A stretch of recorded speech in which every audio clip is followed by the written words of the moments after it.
1, 2, 3, 4.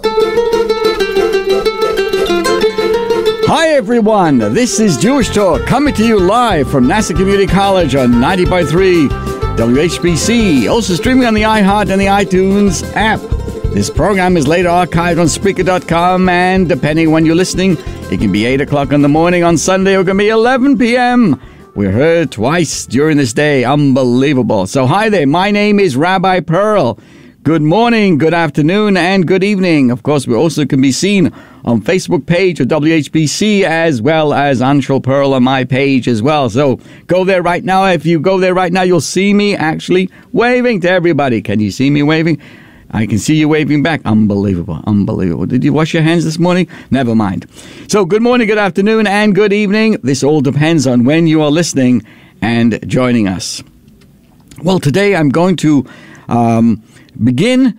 As you know, tomorrow on the calendar is Martin Luther King Day, and I'd like to share with you a fascinating insight from him that could be very, very applicable to the world that we live in today.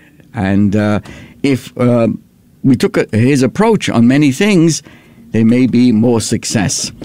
And so I would like to put this under the heading of why some dreams come true. How do we make sure that our dreams are come true? So, and anybody watching or wants to make a post on a comment on our Facebook pages, please do so, and I'd love to recognize them. So, I think you would agree with me, there was certainly no popular movement of the 20th century as successful as the civil rights movement.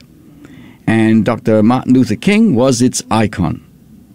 Listen to the words of his most famous speech delivered at the March on Washington in 1963, and you'll find the key. And that's what fascinates me this morning. And before we get right into it, I want to say good morning to Dr. Eitan Kelshavsky, and they're all together in New Hampshire, celebrating Golan's 7th birthday. Unbelievable. Mazel tov to the entire Kolshevsky and Rothstein family.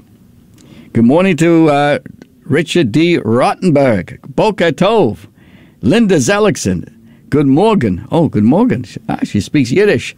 And good vach as well. Unbelievable. Beautiful to start off the day with blessings. So blessings to everybody out there listening and those who are watching on the Facebook. So we're talking about Dr. Martin Luther King. Yes, he was a radical, an agitator for swift and drastic change. Yet all that he spoke then was rooted in the deep soil of the American consciousness. He didn't agitate. This is my point that I'm thinking about. He didn't agitate for a new bank to be built. He asked that an old promissory note be cashed in. He didn't declare a new set of principles. He harped on the principles upon which this nation was built. He didn't demand that America downsize itself. He asked that it embrace the greatness that awaited it if it would only live up to the declared goals of its founding fathers. The dream that enraptured King spoke to the roots of America. He spoke of this nation's original covenant with its own people and its faith in the Bible. And so, from those roots, that dream sprouted, grew, and flourished. Today, nobody bats an eyelid when black, white, and all colors of children play together in the park. What was then a dream has today become the groundwork of a global society. King proved that there is no better catalyst of social change than the tradition that forms the bedrock of this society. My point, my friends, is that his success was he went back to the foundation. If there is no foundation in attitude and outlook of what we are, it never works. He only looked back and emphasized that which was already there in the Constitution or the bedrock of the American society. Take a look, for example. No other mass movement has enjoyed such a rapid, widespread success. I'll give you an example. The environmental movement launched not long after that. Can we really say it's been successful? It's still spluttering away, struggling to make a single orbit. As the oceans become hotter each day, more species disappear, and the evidence amounts that a real crisis is around the corner. The governments we elect provide lip service at best, and we accede to their decisions in apathy. So the environmental movement has yet to grab the heart of America. Why? Why would that be? But I see a general principle from here. Because rather than build on the values of the people, it chooses to knock them down. Rather than encourage a nation to become great, it chooses to propel people with guilt over overconsumption and the fear of a still impending catalysm. You know, one environmentalist attempted to inspire me with this. And he told me the following: the blue whale destroys more life in a single day than any other creature on the planet. How many? 40 million krills per day. What an amazing organism. Therefore, we must save the blue whale. Impress them with data, scare them with doomsday stories, pump up their guilt. After a while, those strategies don't pay off anymore. I must tell you, the environmental movement could have fueled itself with values already embedded deep within our consciousness, such as the story of Adam and Eve, placed in the garden. Why was they put in a garden? To serve it and to protect it. Or just the idea that there is a creator of this beautiful planet. We don't want to destroy it. He could have spoken sweetly in the ear of Middle America, telling them that they are a beautiful nation blessed by God with a magnificent land to cherish and preserve. But instead, there's so many who have chosen to alienate the believers and the traditionalists. And, my friends, that has only served to backfire against them. To push a boulder, your feet must first find solid ground. Otherwise, rather than pushing the boulder forward, you will only push yourself back. To build a tall and mighty structure, you must first dig deep into the ground. Otherwise, the first storm will topple your structure to the ground. To grow a life that provides lasting value to the world, you must ensure that life has deep roots in rich soil, where noble ancestors lie and whose ideals live on.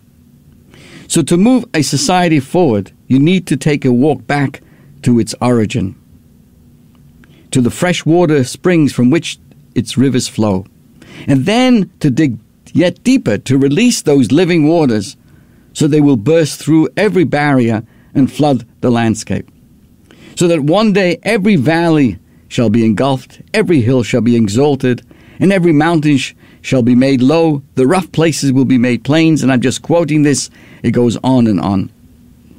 My friends, the point I want to bring is that the reason why Dr. Martin Luther King was successful, because he went back to the roots. And that resonated in everybody's mind. All the woke attitudes that we have today have no roots. It's all in the air. And therefore has created confusion and mayhem. Interesting, a lesson that we can learn of why Dr. Martin Luther King was successful, because he hailed back to roots, to a foundation, to a moral standard that was already there, not looking to create new ideas that didn't exist. This can be applied to everything in everyone's life. We can always enjoy new fads and new attitudes and all kinds of ideas, but if it has no roots, and if it has no real foundation, forget about it, as we would say in Brooklyn. It ain't going anywhere. So welcome again to Lavana Cohen-Lichter. Good morning to you. To Miriam Odell. Wow, we're really having A lot of people joining us today. Thank you so much. And we also have from Gene, who likes to watch us on WHPC. Good morning to you, Gene Brandenstein. Thank you so much. Now, recently there's been a spate of new books presenting what the authors consider as an unshakable case for the survival of the consciousness beyond death. What am I talking about? Last week we spoke at great length about cremation, and I received the response that I thought, how dare you, Rabbi, tell me what I should be doing? I got it from outside, I got it from inside. And so I figured, let's talk about it a little bit again. Not the same issue, but life after death. And I'm going to try to make the case today, my friends, that the decisions people make about end of life very much reflect what they think about life itself. And it's sad to say this, but the less we appreciate our life when we're alive, the less reason we have to make all kinds of crazy decisions after life. If life is to be real, it's real at all stages of life. So let's go on. Again, all kinds of things. I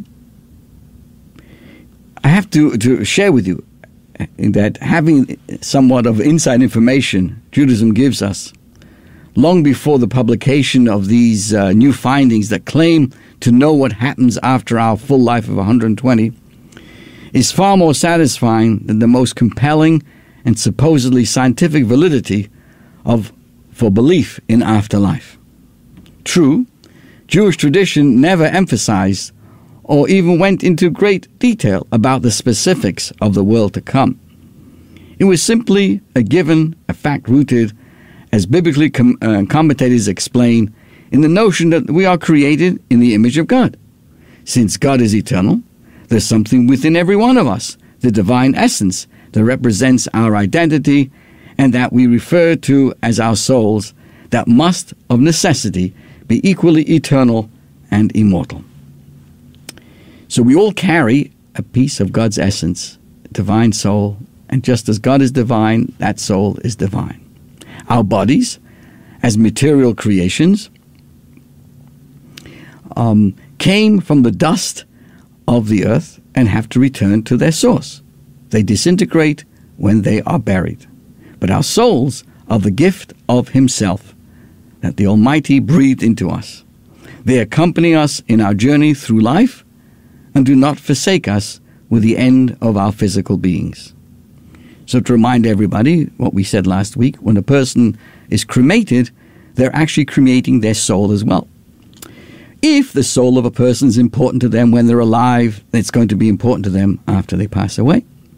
But sadly, due to mostly ignorance, we don't realize that the eternity of the soul is very much affected by the way we treat our bodies, because the body was the one who offered us the opportunity of that soul to come into this world and make a difference, have family, be productive, help society, and that's eternal. Burning up the body basically says my life was worthless. There's nothing in my life, my physical life. We go to no end to stay alive and to be healthy and well and do everything. But then, cremation. So it really runs contrary to really a person's appreciation of what their life is all about. Judaism did not dwell on the obvious. Sure, there is life after death. Without it, life would be rendered just a transient flash in the pan. Perhaps fun while it lasted, but ultimately devoid of meaning. The Torah recorded the past as history. It chose to leave the future as mystery. Its purpose was primarily to be a tree of life, concerned with teaching us how to improve ourselves and our world while we inhabit it. The details of our post-terrestrial existence were in the main left unrecorded. There will be a time enough for us to discover the divine master plan for the world to come once we get there. But if we are to lead our lives with a proper sense of responsibility and purpose, there are some things that the sages realize we have to know about. So they did give us a peek into the future after a person passes away. And that is the following. At the moment of passing, the person catches a glimpse of God. The Torah teaches us that God decreed, no man can see me and live. The implication is clear. With the end of life, we are granted the gift of a minute vision of the Almighty.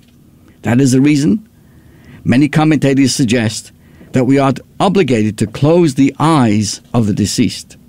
And I remember doing this, being the oldest in my family. They told me when my father passed away was to close the eyelids of my father, a blessed memory. Why would that be? The eyes that have now beheld God himself must be shut off from any further contact with the profane, with the mundane around them. It is this momentary meeting that serves to give meaning to all of our lives.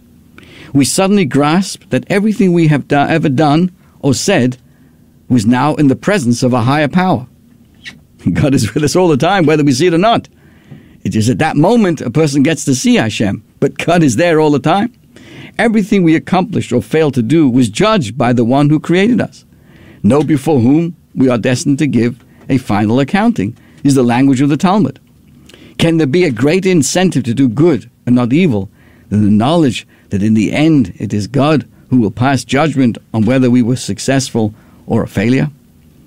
In Kabbalah, in Jewish mysticism, the mystics add a small piece to the story.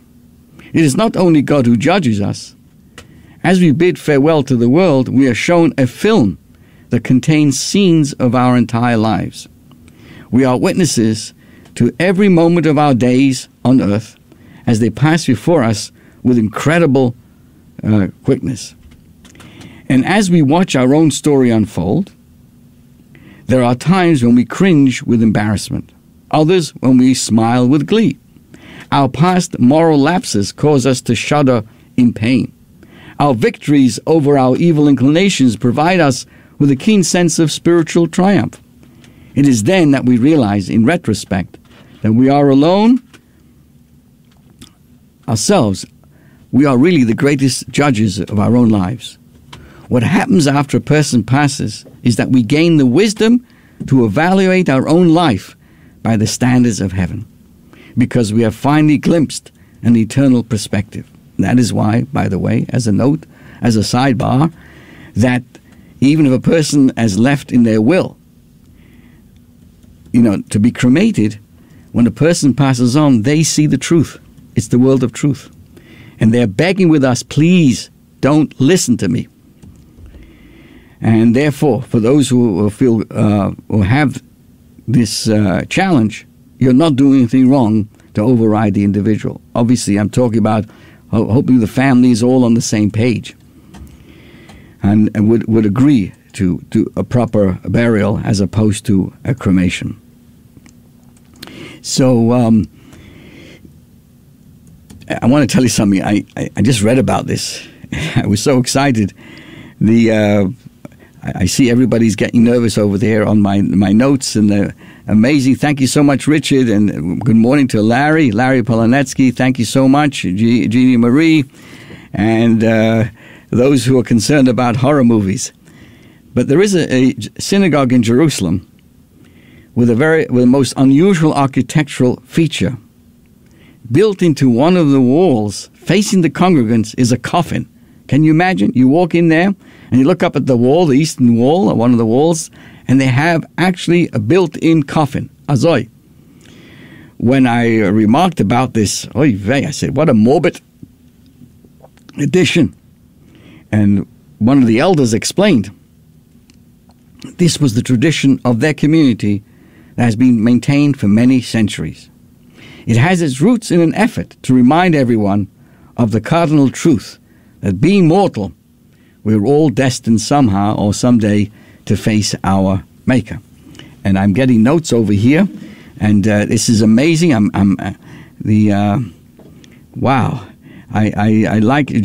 I actually have one of our viewers and listeners actually agrees with me. Wow. Thank you so much. I can't believe this. The only one who agrees with me. I have to say that. Never mind. Okay. So the truth is, no one is exempt from the final judgment. To place this in the forefront of our consciousness every day, he smilingly said that the person who was explaining to me why they have a coffin, hanging up on the wall over there is not a morbid, it's not something morbid, but really a mitzvah, because it reminds us of making every day and every moment count. Nope, we do not need to know the details of the world to come, but we must constantly be aware of the reality that our days are being scrutinized by a higher authority, and that we ourselves will be forced to join in the divine judgment. There is no clear picture painted for us of heaven and hell. While belief in reward and punishment after a person passes, according to the Maimonides, is one of the 13 principles of our faith, we have no way of knowing exactly what is meant by this concept, but we can hazard a guess. Since our entry into the next world is preceded by the obligation for every one of us to watch the film recorded of our lives, what greater hell can there be for us to have to acknowledge our shameful actions and failures unto all eternity? And what greater heaven can there be than the ability to look back forever on personal acts of goodness, of charity, performed by our bodies, by our bodies, and of the noble and pious behavior that made us find favor in the eyes of God. So go and burn it up. Burn up the evidence, so to speak. The body is evidence of a life lived well for themselves, for their family, and for their community. Don't burn it up. That's why it's so important for us to affirm that death isn't the end. And even if we don't know exactly how our souls will be treated either above or below, we have been assured that the righteous are guaranteed, or all of us are guaranteed, commensurate rewards for all of our good deeds. So let's not waste time. What is hell? Remember when you were in 8th grade and something utterly embarrassing happened? The shame you felt and how you just wanted the ground to open up so you could disappear? That is hell. It's this deepest realization that our life, or part of it, has been squandered, which creates a deep regret and a shame in our soul. The good news is that God, in His infinite kindness, established what we call a cleansing process, where after 1 year or less, 11 months, all the negativity is eventually washed away. This is why I'm sharing this with you. So why think about what happens after death while we're still here? The answer is simple, and at the same time most profound. Whatever actions we take on earth must be with a sense of their eternal ramifications. Perhaps it's best reflected in the following story. A very wealthy man, not known for his piety, stood in a long line of those waiting to have their lives assessed by the heavenly court. He listened attentively as those who were being judged before him recounted both their spiritual failings and their achievements. A number of them seemed to have the scales weighed against them until they suddenly remembered acts of charity that they had performed, which dramatically tipped the scales in their favor. And the rich man took it all in, and he smiled to himself. When it was his turn, he confidently said, "I may have committed many sins during my lifetime, but I realize now I have the power to override them. I'm a very wealthy man, and I will be happy to write out a very large check to whatever charity you recommend." To which the court replied, "We're truly sorry, but here we do not accept checks, only receipts." So the choices we make today create our eternal portion in the world to come. The true tragedy of death is that it represents the closing curtain on our ability to do any more mitzvahs. We no longer have the free will to do good things. It is only what we bring to that moment that can earn us the entry into the state of eternal bliss. It's what we do here and now that truly matters. The choices we make today create our portion in the world to come for eternity. So Death isn't a destroyer, it's a transition. As the Hasidic master, the Mendel of Kotz, puts it this way, death is just a matter of going from one room to another. And if we live our lives in accord with the will of God, of Hashem, we are certain that the place we are going to is ultimately a very beautiful area. Yes, there is life after death, but the greatest afterlife is achieved by focusing on how we can maximize our life before death. Enough of this very, subject. Let's move on now to something that has occupied my thoughts this past week. I'm talking about the book called The Spare, written by Harry Herschel, Prince Harry. Book publishers around the world are salivating about the fortunes they're going to make from Prince Harry's new book. In fact, Random House has printed 2.5 million hardcover editions just for North America. And I believe Dr. Kilshevsky has already bought about 50 books to distribute to all of his friends. And unbelievable. The record of the sales on the first day alone, I can imagine. It's mamish becoming a massive publishing phenomenon. After all, it's full of scandalous gossip about the royal family, the fights, the intrigue, the details of sibling rivalry, and the stories that were behind the headlines for the past few decades. And perhaps most exciting of all, it was written by a key player in all of the above, right? Except, that's my point today, it wasn't. Prince Harry didn't actually write this book. Spare was written by a ghostwriter, a man who got paid for accepting to be anonymous, to tell the story of a life he personally did not live. Now, you can say, what difference does it make? Ghostwriters have been writing books for a very long time. It's still Prince Harry's story. I mean, Kim over here has already ordered about 70 books already, and she's now gonna cancel the order right, even as I'm talking right now. I'm gonna buy a book written by somebody else. Yes, but not completely. And I want to just emphasize an interesting idea about ghostwriters or ghostwriting and the incredible advances in the field of artificial intelligence raise some interesting questions about ghostwriting. The gold standard for determining whether or not a computer can ever be capable of thinking like a human being has been what is called the Turing test. Turing. I was fascinated. This test, named after Alan Turing, Turin, a good friend of Dorothy's, an English computer scientist, a mathematician, a theoretical biologist, uses a deceptively simple method. If a machine can have a conversation with a human without being detected as a machine, it has demonstrated human intelligence. Some have recognized this as a playful variant of the famous old proverb that, if it comes from Israel, if it looks like a duck, if it swims like a duck, and if it quacks like a duck, it must be a member of the Knesset. Then it probably is a duck. As advanced as artificial intelligence, commonly referred to as AI, has come in the last few years, passing the Turing test seemed an almost insurmountable goal until recently. Although we're not quite fully there, a number of companies have made it possible through chatbots to command computers to write essays or even books in the style of whatever age group or educational level you desire on almost any topic, while concealing the fact it was written by a computer.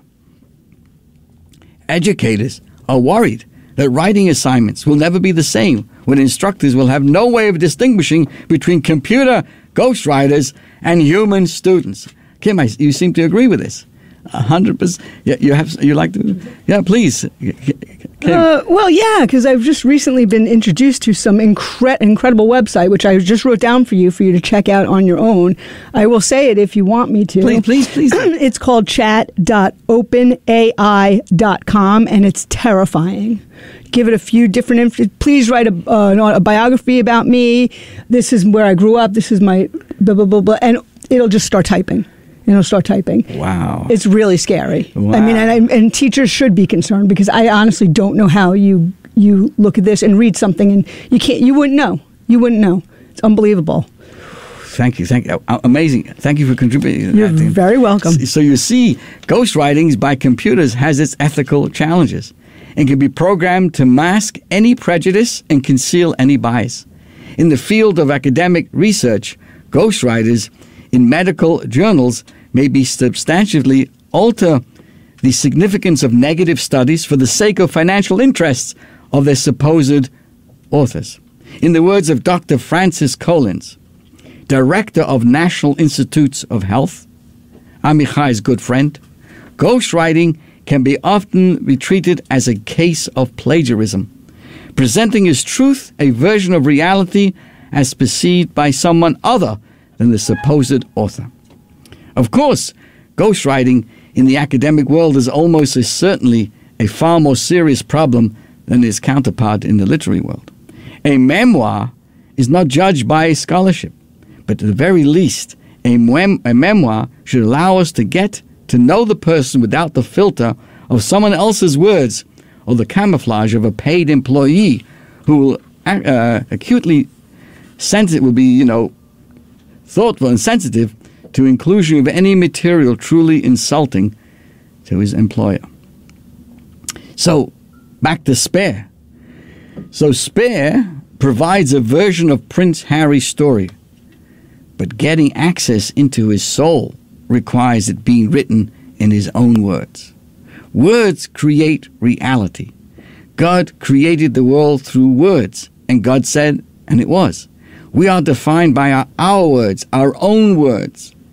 Whether you are a master stylist or a literary lion, you can only be truly known by others from the words you choose to create your personal identity. No artificial intelligence and no ghostwriter, no matter how great, can fully convey who you really are, which in the final accounting makes you the true and only real author of your life, and which makes the royal memoir sweeping the globe a mere ghost of what it might have been had Prince Harry actually, been the author.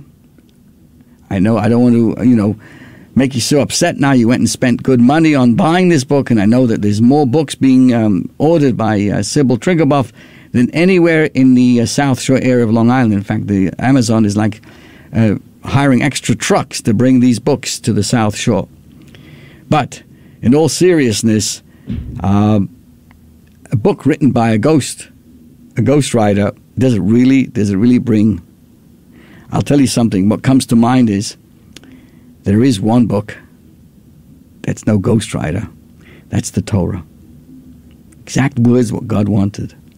And when a person studies, you really get to understand the essence of God, and you get to realize how impacting we can all be in this world, because we're dealing with another ghostwriter, but we know exactly what we're dealing with and who we're dealing with. So, just some interesting ideas. I want to say I'm receiving amazing comments on Facebook and notes here. Thank you so much on this subject. So, let us move on here, because as you know, in the last few weeks we've been having a short little series. And we're up to number 7, path number 7. It's the 7th principle in our discovery of efforts made to live a life of serenity and wholesomeness in this world. This 7th principle I'm discussing with you today upholds all the other previous discussions and establishes them as a communal and societal normal. To live a life in simple to live a life of love, purpose, and serenity, you have to have an environment, a world that pursues justice and charity. The divine truths distilled within these principles that we've been discussing are not meant to be embraced and practiced just by private individuals. It's not just enough that each of us are honest and moral.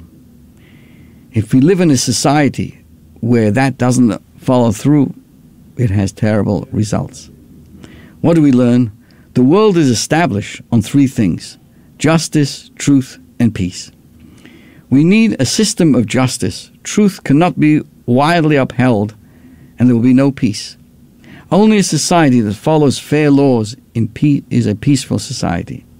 A society that follows divine laws of justice, truth, and peace is an elevated society.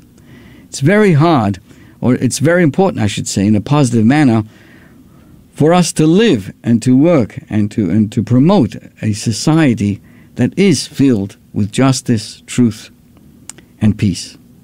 Therefore, setting up a system of justice with courts of law and standards of social justice includes appointing proper judges and people to implement justice in each and every community. By definition, such a system must treat all litigants equally, whether they are rich or poor, famous or infamous, foreigners or residents, honorable or less so, righteous, etc.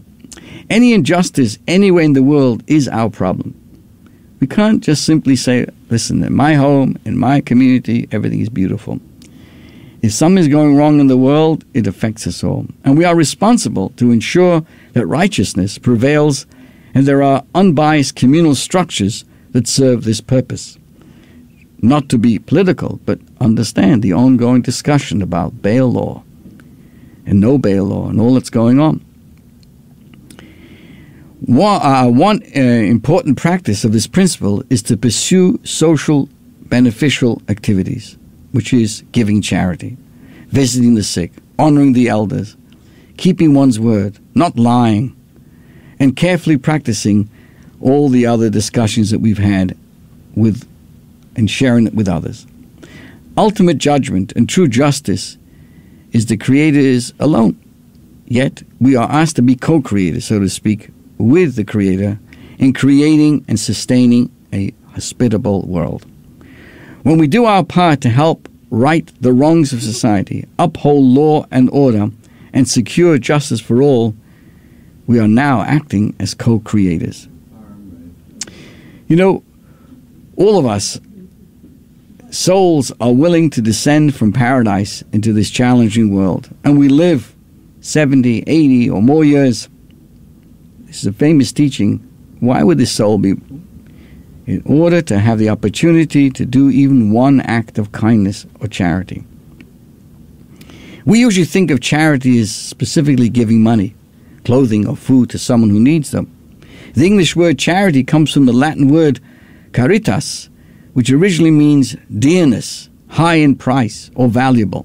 Over time, this word came to imply esteem and love, and finally, altruistic love. Giving charity, in this sense, is any act of altruistic love, generosity, and goodness of heart. The Hebrew word for charity is tzedakah, yet the root of this word is tzedek, meaning righteousness or justice. This may seem confusing. Some people think of justice and charity as opposites. In English, justice and charity have different meanings.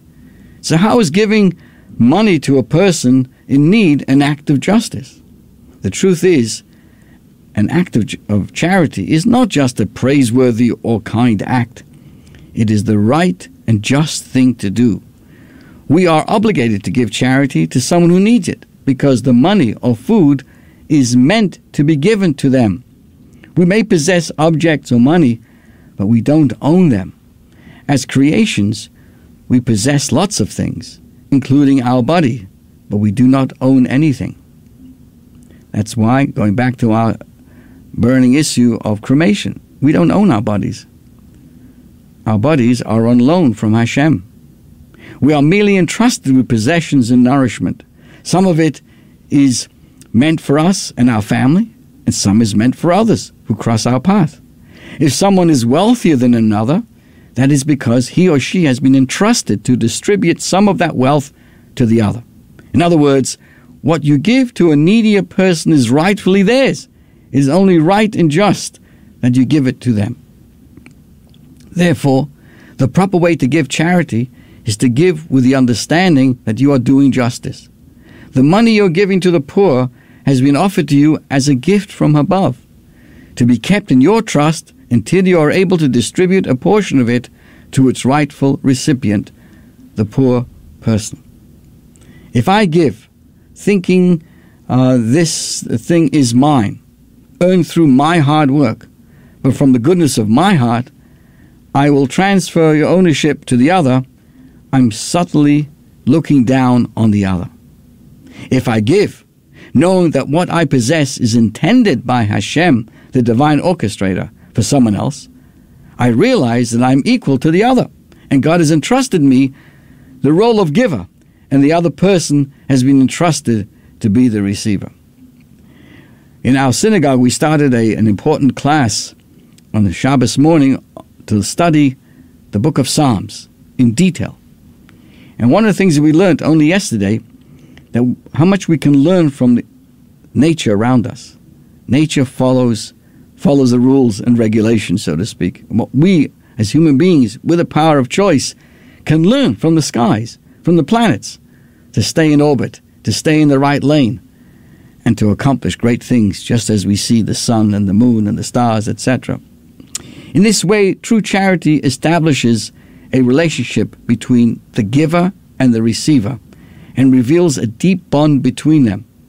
There's a kind of cooperative teamwork in performing the will of the Creator in these transactions. One reason some people hold back from giving is that they forget where the money came from. They figure they worked hard with their skill, experience, and intelligence, and they were rewarded with their income. But without grace and the divine orchestration of all events, nothing would have happened. When you understand that God is the one who provides everything that we have, our charity is given out of a higher vision. It is clear that the Creator is involved in all giving and receiving, and I bet you the riches of riches are also on the receiving end. If it wasn't for God giving that person their soul and their mind and their intelligence, they wouldn't have made it. There's a joke that I saw recently. If you were given a choice between world peace and all the money that Jeff Bezos has, what color Ferrari would you buy? Please don't laugh at the same time. It could cause problems on the internet. But you see, when we understand that God is the one who provides everything we have, our charity becomes a much higher, a whole different level. It is clear that the Creator is involved in all the giving and receiving, and that every transaction is part of our sole purpose and our self-elevation. The Rebbe once himself did help somebody on a very small, minor thing, and the person was very taken aback that the Rebbe took time for such a small, seemingly, inconsequential action. And the Rebbe says, how do you know a person can be sent on this world for 70, 80, 90, 100 years, and the whole reason may be just to do that one good deed? How careful we must be. Stealing is to bring into one's life a toxic energy and to hold hostage someone else's displaced soul, as it were. Similarly, if we shy away from giving charity, we are holding onto money that does not rightly belong to us. And in that way, holding onto someone else's soul. This is unnatural and unhealthy. In fact, if a person holds onto funds that are meant for a poor person, then he's subtly stealing from that poor person and creating conflicting energy for himself. When we give, we reverse this inner sense of conflict and experience the purity and the serenity of doing justice. Even money that you inherit is also part of your loan, coming with the responsibility to give an appropriate portion of it to charity. Everything that is connected with you, your family, and what you possess is connected to your soul. If you hold on to something that is not given to you to possess, it is simply in the wrong place. Letting go of it is the right thing to do. And the quicker you rid yourself of it, the more relief it will give you. In this way, you should not procrastinate or put off giving until you have fulfilled your account with everything that you need. When the opportunity arises to give, simply do the right thing. I used to hear from people, way back, that it's always better. People often ask me about issues of family feuds and what to give and leave out this one, leave out that one. I always tell them one thing, what I learned when I was much younger, maybe from my father. I'm not sure where I learned this from. He says, better to give with a warm hand, if you know what I'm talking about. Better to give when you're alive and you see and you're giving it with a smile than giving it afterwards when never mind. If charity refers to giving what is mine, it is all about me. However, charity as justice is giving what is essentially connected to another soul. It's all about we. In the me program, there is myself and another self. I am doing you a kindness by giving to you. This creates an existential separation between us. I am showing you love and care about the goodness of my heart because I want to. Here, I have all the power. If a person lives in the we paradigm, both I and you are creative expressions of one creator. And what I need to give you was really yours to begin with. We are kind of cooperative, benefiting each other. The opportunity to give is actually a gift from the recipient. We share the power. In truth, the me paradigm is the natural state of created beings. To acquire things, to look out for oneself, is as natural as breathing. It is what motivates us to go to work, to sharpen our skills and our thinking, to eat, to sleep, to procreate, and to keep ourselves out of harm's way. It is where independence is established. In this way, self-preservation is innate and healthy. On the other hand, it can become self-centered, aggressive, and even abusive. If everything and everyone is approached as a mere object to be taken for one's own benefit and used for one's own pleasure. The we paradigm rides above our natural tendencies. It is a spiritual state in which each part recognizes its role within the greater whole. To love another person as oneself is to understand on the deepest level that together we are essentially one. This is the realm in which interdependence blossoms. As we are parts of a larger whole, my well-being is dependent upon your well-being. On this level, we realize that we are one, a collective, limbs of one cosmic body, branches of one great tree of life. A healthy me and a healthy self-love stem from knowledge that our lives have intrinsic meaning. We are each invested with a divine purpose. We all matter and have something unique to contribute to the ongoing perfection of this world. This harmonizes with the we. Just as I am special and unique and have a special soul purpose, so do you, so do all of us. When I can recognize the divine image and the divine purpose within myself, I can also recognize it in others. Somebody wrote to me, a very well-known political leader this week, and said, I was beaten up over the story, not physically, but over the George Santos business and on this, this and that and the other. And this lady said to me, she felt really dazed and knocked out by this, and she didn't have a typical, support system at this particular meeting. So I said to her the following: keep your chin up. Keep your chin up. It's only those who live empty lives make hay, so to speak, of putting other people down. People whose lives are filled with purpose and thoughtfulness and the proper attitude to justice and leadership don't waste meetings on putting other people down. There was no reason to put this lady down over that. She'd made the right comments and all the other things, and this is not a political program. So it was really very unfair of what happened to this person. But again, empty people have time to put other people down. People who are filled with meaning in life spend their time impacting the world in a positive manner. So much. Let me take a look at the amazing comments that are coming to me. Let's take a look here. This is good. Well, good morning to Peter Hershon. Good morning to Jonathan Wolf. Thank you so much.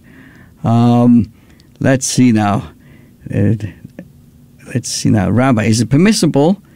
This is from a good friend who I met in Mineola many years ago. Is it permissible to say to lay tefillin when one is sick? Tefillin, I want to make sure that was the question. Is it permissible to put on tefillin when one is sick? The question is, what does that mean, sick? If a person is in a situation where they're surrounded by inappropriate. I don't have the right word, but let's say the person has problems with going to the bathroom and things like that. But if things are covered, if that's the case, absolutely. Sick doesn't mean if a person has a headache, of course. There's very, very rarely is a person not obligated to put on tefillin. In a case where, let's say, in a hospital where it's impossible and there's all kinds of wires and no one to help them, I hope that answers the question. The answer generally is yes, put on tefillin, unless there's a really, like for example, not to be so blunt, if a person finds himself in a bathroom kind of environment, then of course you can't do that. Anyway, so any other comments we have over here?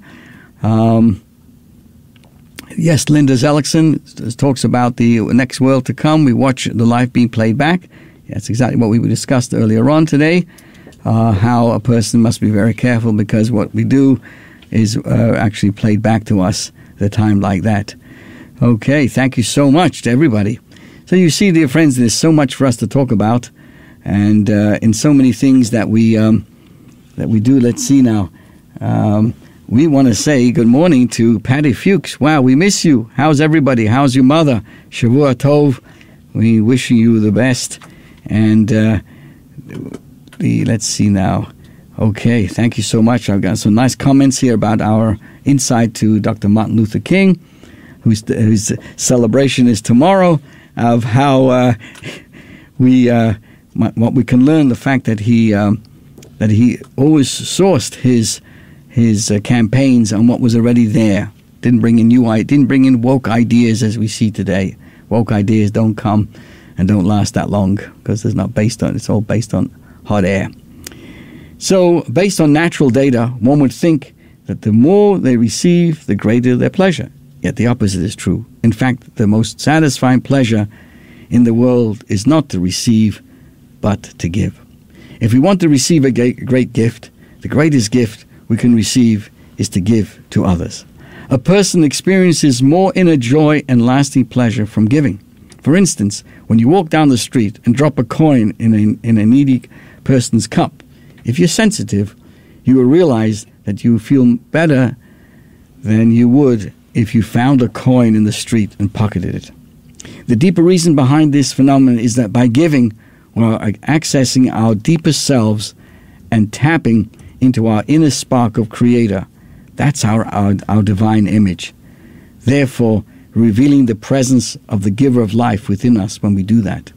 And guess what? We do that with our body. Going and burning it up is like contrary to the amazing ability. The body was here to give. We are a composite of a body and a soul. Our physical body is designed to be selfish, with a relentless desire to receive and accumulate, whereas our souls, our spirituality is selfless. Our soul only desires to receive in order to give and share. Counterintuitively, the biggest gift we can give ourselves is to give to others, and thereby tap into this limitless source of abundance. By giving, we transcend our limited role as a creation and enter into the infinite realm of the Creator. That's why I keep on using that word. We become co-creators of a better world. So, just as I've been discussing here, let's just go over briefly the 7 paths that we've been discussing over this week. This concludes this little series that we've had. Our structure to ensure our living in peace. The essential idea of righteousness and justice applies to all of us in all these 7 areas. So again, it is only right and just to worship and rely only on one God, to bless and thank Him, to refrain from taking life of or harming humans, the ones who bear His image, but rather to give benefit to them, to refrain from coveting and taking a partner that is not meant for you, but rather to protect the integrity of committed relationships, to refrain from taking anything that is not yours and not meant for you, and to give animals and all of creations of the one source the compassion that is meant for them. These 7 paths. Any person from any nation or background who carefully follows these 7 paths and continues to turn closer and closer to the Creator is essentially a righteous, a saintly person who exemplifies true justice and charity. The rewards and benefits of such life will be experienced in this world and beyond the grave as well. And most of all, such a person will have a reward of knowing that he or she has given back to the Creator Himself, as it were. He or she will delight in the fact that they have been given themselves to help accomplish God's cherished dream and purpose for the life on this world. And what do you think that is? To elevate human action and consciousness, making this very world a dwelling place for the Creator, the infinitely righteous one. This is your host, Rabbi Perl. Thank you for joining me this week. Wishing you a wonderful, safe week. Think about these ideas. If you want to comment, I'm always available at 516-739-3636, or drop us an email. People know my email, rabbiperl@chabadmineola.com. Have a wonderful, safe week. Shalom and all the best.